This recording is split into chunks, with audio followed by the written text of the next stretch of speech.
Welcome to Movie Speeching. Spoilers ahead, watch out and take good care. Ninja Assassin is the name of the movie. Please like and subscribe to get every update. In a tattoo shop possessed by an ancient experienced man, he is working on a youthful hoodlum when a flunky brings an envelope filled with dark sand. The hoodlums don't know what it implies, but the ancient man solidifies and stunned he uncovers that the dark sand signifies the entry of the brutal deadliest ninjas within the world. He experienced them long prior and has first-hand encounter to know how unsafe they are. When the criminals call him a quitter, he appears them a terrible scar on his chest that was caused by a ninja assault. He was born with a heart on the correct side of his chest, which is the as it were reason he is still lively to this day. All of a sudden a man's head is cut in half, splattering blood all over. At that point a wire drops from the ceiling and pulls a man upwards. When he is tossed back, only pieces of his intestine reach the ground. The ninjas remained covered up within the shadows and cut people's bodies and appendages in one go, making a massacre as it were. After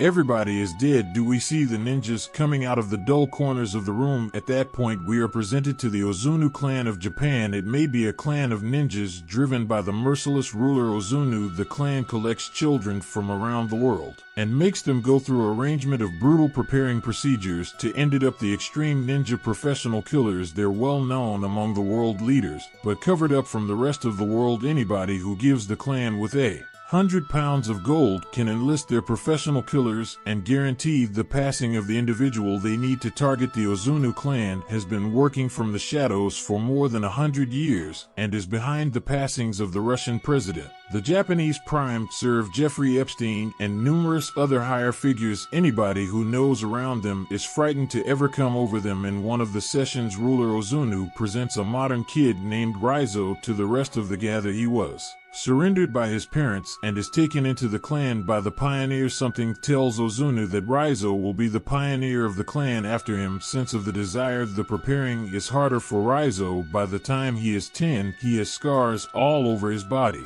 from the discipline he gets for making mistakes. One of the vital qualities a ninja ought to have is his capacity to remain covered up. Raizo is made to walk down a squeaky wooden floor, but a single sound it makes comes about in his feet being cut by a Kayaketsu Shogue. At night the kid can barely sleep because of the torment. At that point he witnesses benevolence for the primary time in his life when a young lady puts treatment on his wounds. Her title is Kirikou, and she may be an individual ninja. In preparing, the kids are instructed to not have any kind of feelings, but Kirikou is distinctive. She doesn't accept within the savagery and killings that the clan underpins. Time passes rapidly, and both Raizo and Kirikou develop up together, barely talking but continuously looking out for each other. Raizo has presently gotten to be the foremost skilled ninja Ozunu has ever prepared. Be that as it may, in a coordinate with his senior Takeshi, he loses sense of a foul strategy of the adversary. The ace permits it, and instep faults Raizo for being frail. He employments an greatly agonizing finger-pushing method on Raizo that causes the fellow to fold and torment. His extreme test is to outlive the night without therapeutic help. Upon returning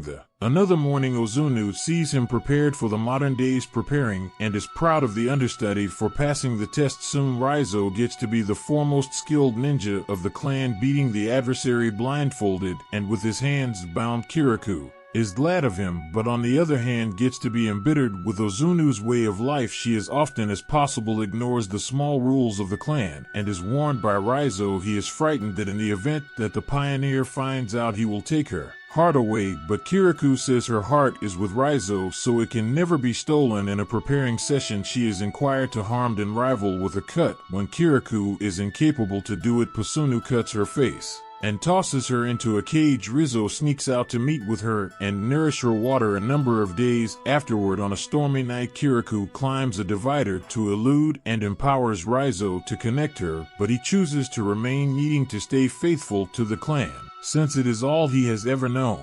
Inevitably, Kirikou is captured and is set to be executed. Senior Takeshi spears her through the heart before everybody. A portion of Raizo passes on that day, but he still chooses to stay faithful to the clan. The scene cuts to a couple of a long time afterward in Berlin Europol Central Station. A forensic teacher named Micah has found proof almost the presence of the clan. Ignorant of how unsafe this piece of data can be, she brings it to her senior at work Maslow. He denies to accept that there is a Mr. elementary ninja organization that as it were elites know approximately, but Micah appears him the reports which prove the association between the stream of cash from world pioneers and the passings of numerous known figures Maslow, presently interested, chooses to burrow assist into the matter. Inevitably, they discover out that a high-ranking KGB agent Sabatin has made comparable reports within the past, but as his work begun to pick up acknowledgement, he was kicked out of his post for being delusional, and eventually was slaughtered. At that point, we see that Rizzo is additionally within the city of Berlin, living in a miserable loft. For uncommon assignment, he trains each morning over a square of nails like he was instructed by his master. One day, he goes to the neighborhood laundry shop and comes over a lady. She appears to be neighborly, but he right away recognizes her as a ninja. The two assault each other and indulge in a tough fight, whereas afterward we see blood trickling out of a washing machine and the girl's body turning interior of it. In the interim, Micah takes her investigation a step forward and goes to meet the spouse of the previous specialist who was murdered for talking almost to clans. The lady uncovers her spouse was a solid gallant man, but after the embarrassment everything changed. He became so much of a defeatist that every entryway and window had a least of 2 locks, and each corner of the house was well lit. He cleared out no space for the shadows, so the ninjas had no put to hide. Still, one night the lights went off and he was killed. The another day at work, a higher official comes to Micah's office for assessment. It is evident that he is there to keep an eye on her, since individuals are talking approximately her being as well inquisitive, almost things that do not concern her. That evening Micah returns home cautiously, but finds out there has been a power outage within the whole piece. Still, she goes interior her dim flat, but is at that point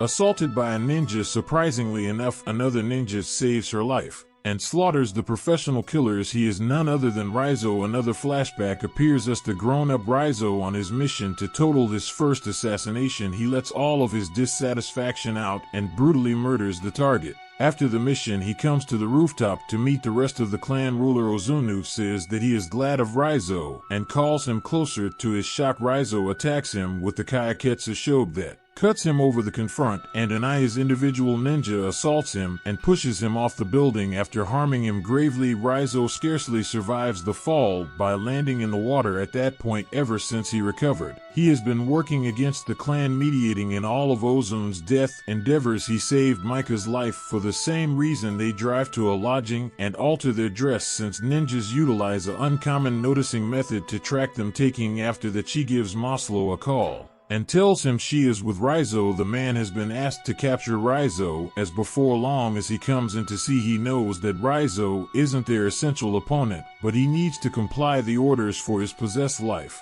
Consequently, when the three meet to examine the another step within the arranged, Rizzo is encompassed by police and captured. He is taken to a fort and chained in a solitary prison. Micah finds out that Maslow captured him out of franticness. Still, he refuses to let go of Rizzo since he will be the safest within the jail. At night, Micah goes to him and offers him water. Rizzo takes the opportunity to uncover that the professional killers will be here any moment. Micah tries to warn Maslow, but it is too late. The lights go off and the ninjas come out of the shadows. Indeed, with the foremost advanced weapon, the soldiers are proven to be powerless against the warriors. Micah opens the chains off Rizzo's hands. Right sometime recently he is killed. He battles the ninjas and inquires Micah to run absent since he cannot spare both of them. Rizzo is the finest understudy the Ozunu clan has ever had, but still going against a whole swarm of ninjas is difficult for him. Within the conclusion, he and Takeshi end up on the street. Takeshi picks up his sword to conclusion Rizzo's life for great, but Micah arrives at the proper time and hits him with her car. She brings Rizzo to a hotel. Although he is seriously harmed, he denies to go to the specialist. She sits adjacent to him talking to his unconscious self. She apologizes for not being of utilized to him and much obliged him for her life. After that, she pulls a following gadget that tells Maslow their area, but sometime recently the police can come. The professional killers show up out of no place and steal Rizzo. When the police arrive, they as it were discover Micah sitting on the couch. She tells them that Rizzo was snatched 10 minutes ago back in the clan's base. Rizzo is displayed to ruler Ozunu. The man gives him one final chance to apologize, but Rizzo denies. Ozunu is especially furious because once he had accepted that Raizo was going to supplant him and take his put as the ace of the clan, he makes Raizo stand in the same position Kirikou was executed. Raizo is at that point hit with the finger-poking technique thrice. While most people would die from a single blow of the method, Raizo fair vomits blood. Alongside it, he moreover spews a tracking device. Before the ninjas see it, Micah, with an whole police constraint, enters the premises and wreaks havoc. Many ninjas are killed with explosives, so covering up within the dim doesn't work. In a resulting fight, numerous individuals from both parties are slaughtered. Raizo is stood up to by Takeshi and his individuals. Indeed, in spite of the fact that the battle isn't reasonable, he slaughters all the ninjas and holds up for Takeshi's attack. At that point, the two battle with all their might and Raizo wins. Within the conclusion, Takeshi's appendages and inevitably neck are cut off. Presently, the as it were individual Rizzo needs to face is his previous ace Ozunu. He finds the old man inside a room sitting calmly, whereas people die. Exterior, the ace demonstrates his ability by vanishing into thin disgust and coming out of the shadows behind Rizzo. With as it were a thrust, he sends Raizo flying to the other room. Then they both bring out their swords and lock in a furious sword battle. Ozuna gives him, however, another chance to apologize, claiming himself to be Raizo's father, but Raizo answers that he is no one's child, and the moment he slaughters Ozuna will be his to begin with breath and life. With that being said, the two jump at each other, but Ozunu vanishes. However, once more, all of a sudden, Micah comes into the room trusting to assist Raizo. In any case, Ozunu returns from the shadows and assaults her with a sword right through her chest. The battle falls into Ozunu's side until Raizo plays the same trap and cuts his body more than once from the shadows. In the conclusion, he is slaughtered with a sword to his bare. Raizo brings Micah exterior and the paramedics come to her help. It turns out she was moreover born with a heart on the proper side of her chest, which implies she will survive. Within the final scene, Raizo hops off the divider of the institute as Kirikou needed him to. Thank you for watching. See you on the next video.